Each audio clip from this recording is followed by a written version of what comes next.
Akibat curah hujan yang tinggi pada Kamis malam dan juga saluran air di bawah jembatan tersumbat membuat puluhan rumah warga di Kabupaten Aceh Tenggara terendam banjir. Tersumbatnya jembatan tersebut diakibatkan dipenuhi sampah dan aliran sungai saat ini semakin mengecil dan dangkal.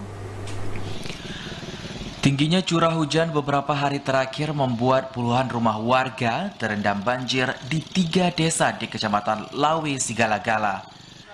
Adapun 3 desa yang terdampak banjir diantaranya Desa Sukadamai, Desa Gelah Musara, serta Desa Mulia Damai. Kejadian banjir tersebut akibat curah hujan yang tinggi di hulu hingga membuat saluran air di bawah jembatan tersumbat dan air meluap ke rumah warga, badan jalan, dan juga kebun.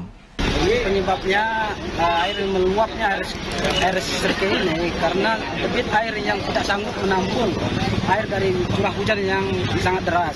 Jadi air ini pada saat mengalir airnya sudah mengecil. Jadi kami ini perlu adanya normalisasi atau pengerukan atau pelebaran air sungai.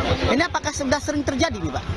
Memang sudah sering terjadi. Dulu memang sudah kami laksanakan normalisasi. Air itu ada juga berkurangnya air debitnya cepat lancar, tapi sekarang airnya sudah menyempit. Saat ini air sudah kembali surut dan warga mulai membersihkan rumah mereka dari sisa banjir. Menurut dari keterangan beberapa warga, kawasan ini memang sudah menjadi langganan banjir. Warga berharap kepada pemerintah daerah, terlebih pihak BPBD, agar melakukan pengerukan sungai agar aliran air kembali normal. Dari Aceh Tenggara, Abdul Aziz, TVRI melaporkan.